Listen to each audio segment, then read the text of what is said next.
Cycle ಹತ್ತಿ ದೇಶವನ್ನ ಸುತ್ತೋದು ಅಂದ್ರೆ ಸಾಮಾನ್ಯ ಮಾತಲ್ಲ. ಅದರಲ್ಲೂ ಇವರು ಒಟ್ಟು 8 ರಾಜ್ಯಗಳನ್ನ ದಾಟಿ ಇದೀಗ ಭಟ್ಕಳಕ್ಕೆ ಆಗಮಿಸಿದ್ದಾರೆ. ಸೈಕಲ್ ಹತ್ತಿ ಊರು ಸುತ್ತೋದು ಅಂದ್ರೆ ಸಾಮಾನ್ಯ ಮಾತಲ್ಲ.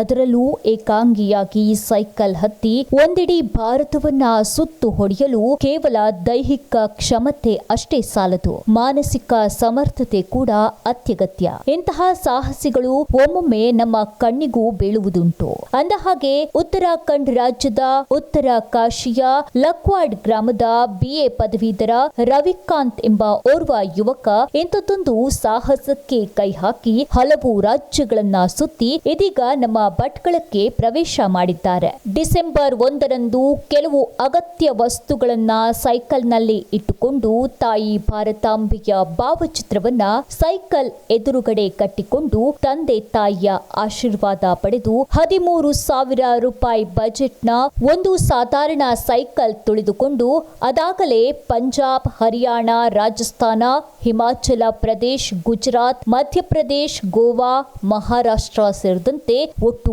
8 ರಾಜ್ಯಗಳನ್ನ ದಾಟಿ ಇದೀಗ ಕರ್ನಾಟಕಕ್ಕೆ ಕಾಲಿಟ್ಟಿದ್ದಾರೆ. ದಿನಕ್ಕೆ ಸುಮಾರು 100 ಕಿಲೋಮೀಟರ್ ಸೈಕಲ್ ತುಳಿಯುತ್ತಾ ಭಟ್ಕಳ ಮಾರ್ಗವಾಗಿ ಸಾಗುವಾಗ ತಾಲೂಕಿನ ಹಿಂದೂ ಕಾರ್ಯಕರ್ತರು ಅವರನ್ನ ಗುರುತಿಸಿ ಊಟ ಉಪಚಾರವನ್ನ ನೀಡಿ ವಸತಿ ಕಲ್ಪಿಸಿ ಸನ್ಮಾನಿಸಿ ಬೀಳ್ಕೊಟ್ಟಿದ್ದಾರೆ. ಇವರ ಹೆಸರು ರವಿಕಾಂತ್ ಅಂತ. ಉತ್ತರಾಖಂಡದಿಂದ ಸೈಕಲ್ ಯಾತ್ರಾರ್ಥಿಯಾಗಿ ಇಡೀ ಭಾರತ ದೇಶವನ್ನ ಪ್ರತಿ ರಾಜ್ಯಕ್ಕೆ ಭೇಟಿ ಕೊಟ್ಟು ಭಾರತದ ನಮ್ಮ ಹಿಂದೂ ಕಲ್ಚರ್ಗಳು ಏನಿದೆ ಅವುಗಳ ಅಧ್ಯಯನ ಮಾಡ್ಕೊಳ್ತಾ ದೇಶದಲ್ಲಿ ಯಾವ ರೀತಿಯ ರಾಜ್ಯದಿಂದ ರಾಜ್ಯಕ್ಕೆ ಏನೇನು ವ್ಯತ್ಯಾಸಗಳಿದೆ ಅನ್ನೋದನ್ನು ಅಧ್ಯಯನ ಮಾಡಿ ತನ್ನ ರಾಜ್ಯದಲ್ಲಿ ಈ ದೇಶದ ಪರಿಚಯವನ್ನು ಮಾಡಿಸುವ ಉದ್ದೇಶ ಇಟ್ಕೊಂಡು ಉತ್ತರಾಖಂಡದಿಂದ ಹೊರಟಿದ್ದಾರೆ. ಇವತ್ತಿಗೆ ಅವರು 28ನೇ ದಿನದ ಪ್ರವಾಸ ಭಟ್ಕಳಕ್ಕೆ, ನಿನ್ನೆ 27ನೇ ದಿನದ ಪ್ರವಾಸ ಭಟ್ಕಳಕ್ಕೆ ಬಂದರು. ಅಚಾನಕ್ ಆಗಿ ನಮ್ಮ ಕಣ್ಣಿಗೆ ಬಿದ್ದು ಇಲ್ಲಿ ವಸತಿ ವ್ಯವಸ್ಥೆ ಬಗ್ಗೆ ವಿಚಾರಿಸಿದಾಗ ನನಗನ್ನಿಸ್ತು ಇವರನ್ನ ನಾವು ಗೌರವಿಸಬೇಕು. ಯಾಕಂದ್ರೆ ನಮ್ಮ ಹಿಂದೂ ಧರ್ಮದ ವಿಚಾರದ ಬಗ್ಗೆ ಅಧ್ಯಯನ ಮಾಡುವಂತ ಈ ಒಂದು ಆಸಕ್ತಿ ಜೊತೆಗೆ ಇಷ್ಟು ಸಣ್ಣ ಪ್ರಾಯದಲ್ಲಿ ಅವರು ಸೈಕಲ್ ಯಾತ್ರೆಯನ್ನ ಕೈಗೊಂಡಿರೋದು ಹಿಂದೂ ಧರ್ಮದ ಒಂದು ಪ್ರತಿಷ್ಠೆ, ಹೆಮ್ಮೆ. ಅದಕ್ಕೋಸ್ಕರ ಅವರನ್ನ ನಿನ್ನೆ ನಾವು ಇಲ್ಲಿ ಉಪಚರಿಸಿ ಇವರಿಗೊಂದು ಉಳಿಯುವ ವ್ಯವಸ್ಥೆಯನ್ನ ಸಂಘದ ಕಚೇರಿಯಲ್ಲಿ ಮಾಡಿ ಎಲ್ಲ ಹಿಂದೂ ಸಂಘಟನೆಯ ಪ್ರಮುಖರು ಕೂಡ ಇದಕ್ಕೆ ಸಹಕರಿಸಿದ್ದಾರೆ. ಅವ್ರನ್ನ ನಾವು ಇವತ್ತು ಗೌರವಯುತವಾಗಿ ಇಲ್ಲಿಂದ ಮುಂದೆ ಬೀಳ್ಕೊಡ್ಬೇಕು ಅಂತ ಯೋಚನೆ ಮಾಡಿದಾಗ ಎಲ್ಲರೂ ಸಹಕರಿಸಿದ್ರಿ. ಹಾಗೆ ಅವರ ಪ್ರಯಾಣ ಸುಖಕರವಾಗ್ಲಿ, ಅವ್ರ ಉದ್ದೇಶ ಈಡೇರ್ಲಿ. ನಮ್ಮ ಊರಿಗೆ ಬಂದಂತ ಒಂದು ಇದನ್ನ ಅವ್ರ ಊರಿನಲ್ಲಿ ಹೇಳಿದಾಗ ನಮ್ಮೂರಿನ ಒಂದು ಗೌರವ ಹೆಚ್ಚಾಗ್ತದೆ. ಆ ಉದ್ದೇಶದಲ್ಲಿ ನಾವೆಲ್ಲ ಮಾಡಿರುವ ಕೆಲಸ ವಿಶೇಷವಾಗಿದೆ. ಮತ್ತು ಅವ್ರ ಪ್ರಯಾಣದಲ್ಲಿ ಯಾವುದೇ ರೀತಿಯ ತೊಂದರೆ ತಾಪತ್ರೆಗಳು ಬರದೆ ನಿರ್ವಿಘ್ನವಾಗಿ ಅವ್ರ ಪ್ರಯಾಣ ಸುಗಮವಾಗಿ ಸಾಗಲಿ. ಅವ್ರ ಊರನ್ನು ತಲುಪಿದ ನಂತರ ನಮ್ಮನ್ನೆಲ್ಲ ನೆನಪು ಮಾಡ್ಕೊಳ್ಳಿ, ಮುಂದೆ ಅವರ ಉದ್ದೇಶಗಳು ಈಡೇರಿ ಭಾರತದ ಧರ್ಮ ಇಡೀ ಪ್ರಪಂಚಕ್ಕೆ ಬಿತ್ತಿಸಲಿಕ್ಕೆ ಇವರು ಸಹಕಾರ ಮಾಡ್ತಿರುವಂಥದ್ದಕ್ಕೆ ನಾವೆಲ್ಲ ಕೃತಜ್ಞತೆಯನ್ನು ಸಲ್ಲಿಸ್ತಾ ಈ ಸಂದರ್ಭದಲ್ಲಿ ನಮ್ಮೆಲ್ಲರ ಪರವಾಗಿ ಅವರನ್ನ ಇಲ್ಲಿ ಸಣ್ಣ ಒಂದು ಕಿರು ಗೌರವದೊಂದಿಗೆ ಸನ್ಮಾನಿಸಿ ಮುಂದಿನ ಪ್ರಯಾಣಕ್ಕೆ ಬೀಳ್ಕೊಡ್ತಾ ಇದ್ದೇವೆ.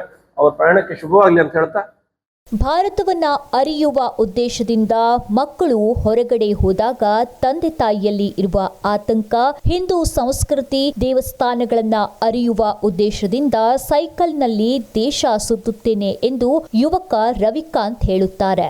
नमस्ते, मैं हूं रविकांत। मैं उत्तराखंड से आया हूं और मैं अब तक लगभग 7-8 स्टेट कवर कर चुका हूं। मेरा उद्देश्य यही है कि भारत की संस्कृति को जानना।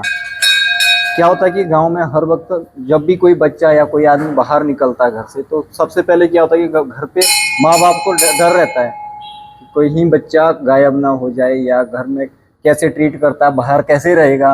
वो चीज़ सब जानने के लिए मैं आया हूँ और मेरा उद्देश्य यही है। तो मुझे हर जगह कॉपरेट मिला, सब लोगों का प्यार मिला। महाराष्ट्र में मिला, MP में मिला, राजस्थान में मिला और बेंगलोर में। इस समय मैं हूँ कर्नाटक में मुझे बहुत ज़्यादा प्यार मिला। उस चीज़ के लिए आप सबका शुक्रिया, धन्यवाद करना चाहूँगा। मुझे इतने सारे लोग एक साथ मुझे मिले, उसके लिए आप लोगों का आशीर्वाद मिला, भगवान जी का आशीर्वाद मिला। शुक्रिया चाहता हूँ उस चीज़ के लिए। और मेरा उद्देश्य भी जितने भी हमारे जो भगवान है, जो अपने पुरी में हो गए, रामेश्वरम, सारे MP में, उज्जैन में, उनके भी दर्शन करके आगे हर जगह जितने भी ज्योतिर्लिंग मेरे जो रास्ते में आएंगे मैं उनके हर जगह दर्शन करके ही जाऊंगा। ಒಟ್ಟು 4 ತಿಂಗಳ ಅವಧಿಯಲ್ಲಿ ಸಂಪೂರ್ಣ ಭಾರತವನ್ನ ಸುತ್ತುವ ಕನಸನ್ನ ಹೊಂದಿರುವ ಈ ಯುವಕ ಪಬ್ಜಿ ಆಡುತ್ತಾ ಮಾನಸಿಕ ದೈಹಿಕವಾಗಿ ಕ್ಷಮತೆಯನ್ನ ಕಳೆದುಕೊಂಡು ಕಾಲಹರಣ ಮಾಡುವ ಇಂದಿನ ಪೀಳಿಗೆಗಳ ನಡುವೆ ವಿಭಿನ್ನವಾಗಿ ನಿಲ್ಲುತ್ತಾನೆ. ವಿಸ್ಮಯ ನ್ಯೂಸ್, ಈಶ್ವರ್ ನಾಯಕ್, ಭಟ್ಕಳ.